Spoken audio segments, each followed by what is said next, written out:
Έχετε νιώσει ποτέ ότι, ακόμα και χωρίς μεγάλες τραγωδίες να συμβαίνουν γύρω σας, η ψυχή σας βαραίνει όλο και περισσότερο?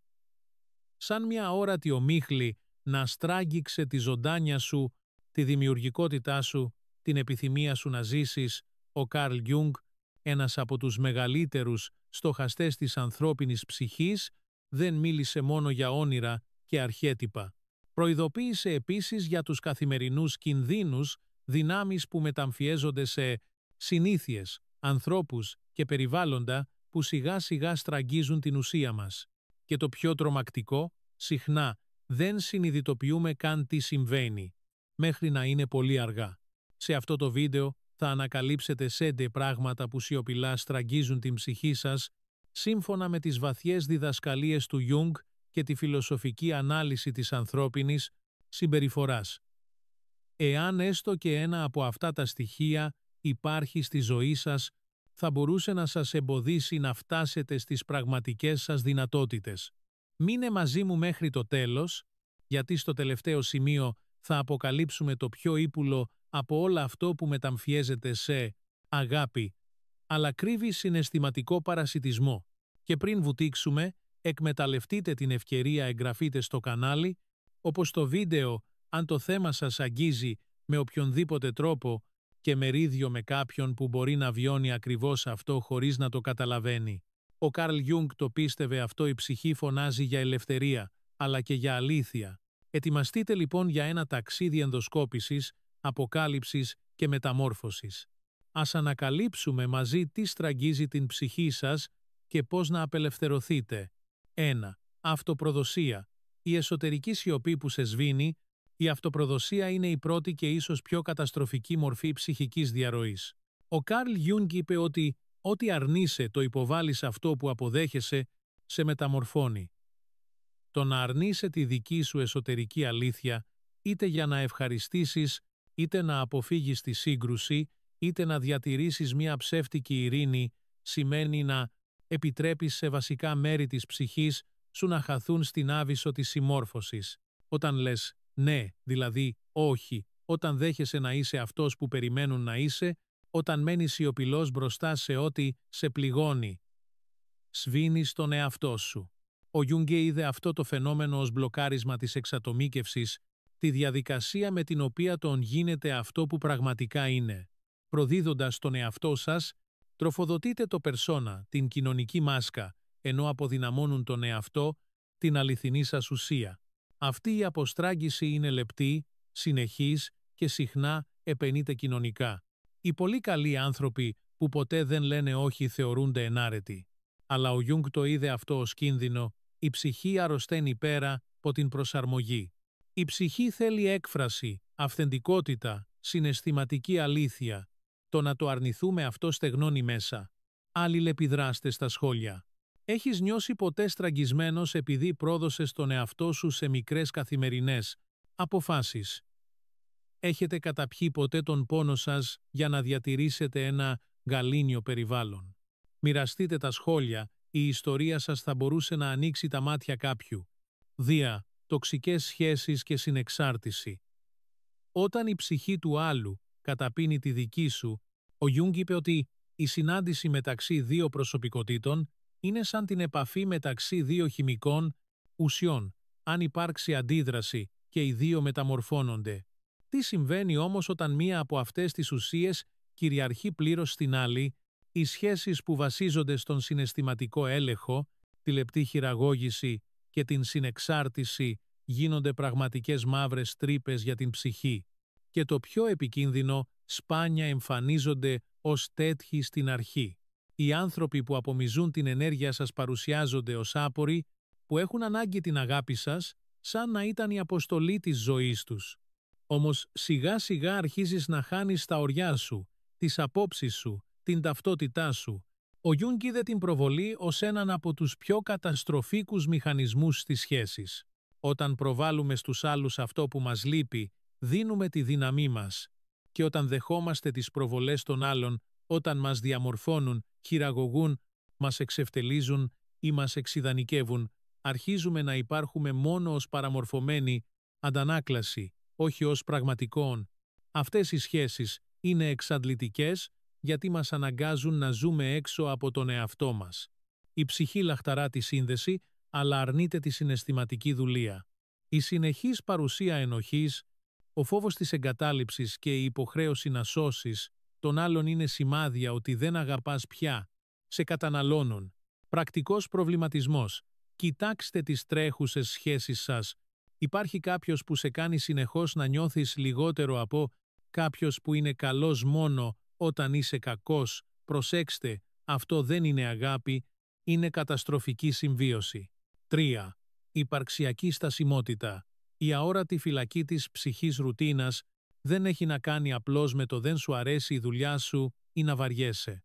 Η υπαρξιακή στασιμότητα είναι η παράλυση της ψυχής που έπαψε να μεγαλώνει. Είναι το σημείο όπου οι μέρες σου επαναλαμβάνονται, αλλά η συνείδησή σου φωνάζει για κίνηση. Ο Γιούγκ πίστευε ότι το νόημα της ζωής δεν είναι η ευτυχία, αλλά συνειδητοποίηση του εαυτού και αυτό συμβαίνει μόνο στην κατεύθυνση, στη ροή, στη μεταμόρφωση.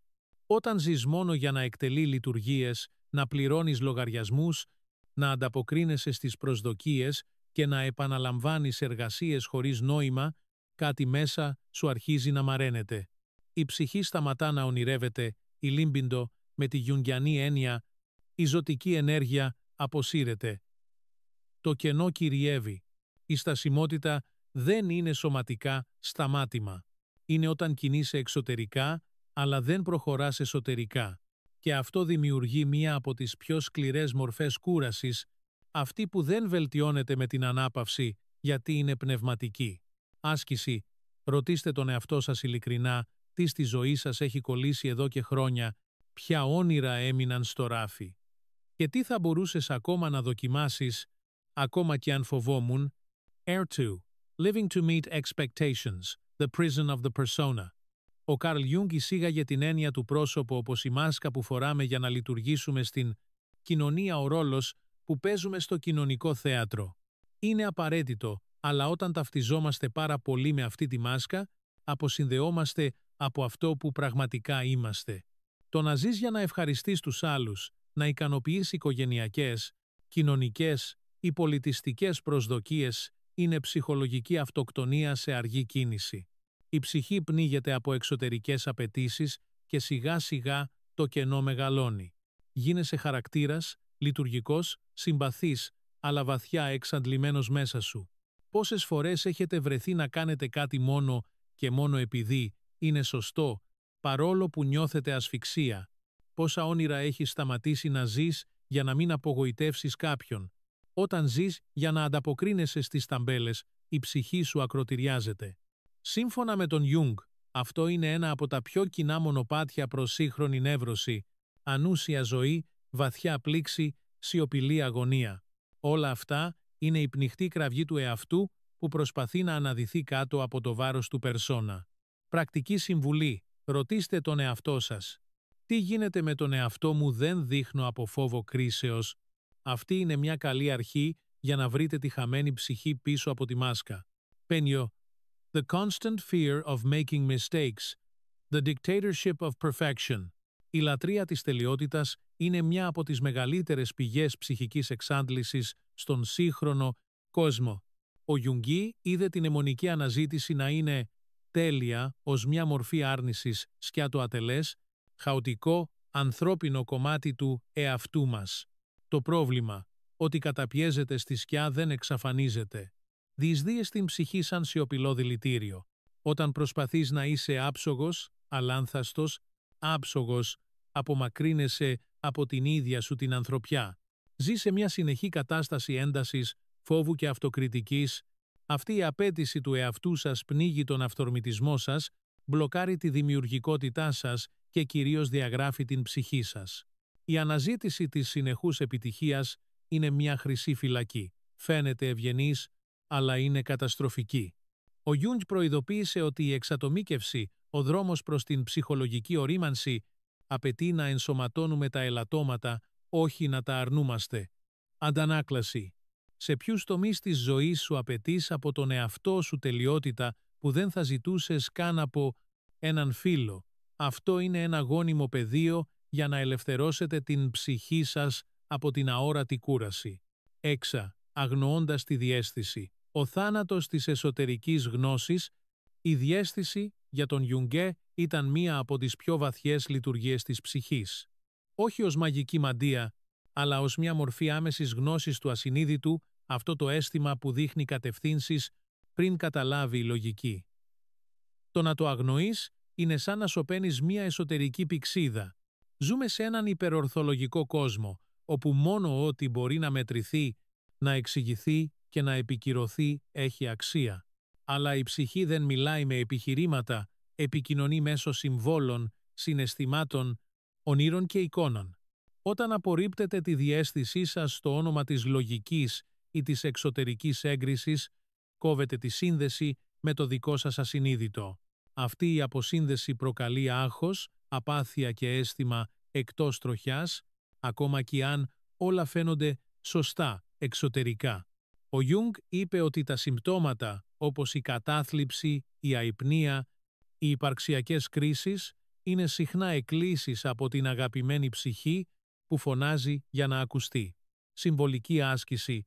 Θυμηθείτε μια στιγμή που κάτι μέσα σας είπε να μην το κάνετε και εσείς το αγνόησε. Τι συνέβη? Η ψυχή του προσπαθούσε να μιλήσει. 7. Η έλλειψη επαφής με το ιερό. Η ψυχή στην πνευματική νηστεία. Ανεξαρτήτως θρησκείας, ο Γιουγκέκ πίστευε ότι η ανθρώπινη ψυχή έχει αρχετυπική ανάγκη για υπέρβαση. Το ιερό για αυτόν δεν ήταν δόγμα, αλλά εσωτερική εμπειρία νοήματος, σύνδεσης, μυστηρίου. Το να ζεις μόνο στην ύλη να αναζητάς άμεσες απολαύσεις, εξωτερικούς στόχους, στάτους χωρίς καμία επαφή με το συμβολικό, με το μυστήριο της ύπαρξης, είναι σαν να ζεις με την ψυχή με άδειο στομάχι. Ένα άτομο μπορεί να είναι επιτυχημένο, αλλά βαθιά άδειο. Η απουσία τελετουριών, περισυλλογής, σιωπής, τέχνης, φύσης, διαλογισμού, κάθε μορφή επαφής με το αόρατο κάνει την ψυχή να μαραζώνει. Είναι σαν ξερό χώμα που δεν τρέφει πια τίποτα. Ο Γιούγκ πίστευε ότι το μεγαλύτερο σύμπτωμα του σύγχρονου πόνου ήταν το απώλεια νοήματος και το νόημα γεννιέται στα ιερά. Πρακτική συμβουλή: πότε ήταν η τελευταία φορά που έμεινε σιωπηλός μόνο και μόνο για να ακούσεις τι ήθελε να πει η ψυχή? Ή ότι έκλαψες πριν από ένα τραγούδι, έναν πίνακα ή μια προσευχή? Αυτή είναι τροφή για την ψυχή και είναι δωρεάν. Αναγέννηση της καμένης ψυχής. Εάν αναγνωρίζετε τον εαυτό σας σε μερικά από αυτά τα σημεία, μην πάτε σε ενοχές ή απόγνωση. Αυτό είναι ένα σημάδι ότι η ψυχή ζει ακόμα και προσπαθεί να αναδυθεί. Ο Καρλ Γιούγκ είπε ότι κάθε διαδικασία θεραπείας ξεκινά όταν έχουμε κουράγιο να κοιτάξεις μέσα. Δεν χρειάζεται να μεταμορφώσεις ολόκληρη τη ζωή σου από τη μια μέρα στην άλλη, αλλά μπορείτε να ξεκινήσετε τώρα να λέτε μια αλήθεια που έχετε καταπιεί, να απομακρυνθείτε από μια τοξική σχέση, να ακούσετε τη διαίσθησή σας, να επιτρέψετε στον εαυτό σας να είναι ατελής ή απλά, να σταματήσετε να αναπνέετε στη σιωπή. Γιατί, κατά βάθος, το μόνο που θέλει η ψυχή είναι να ακουστεί,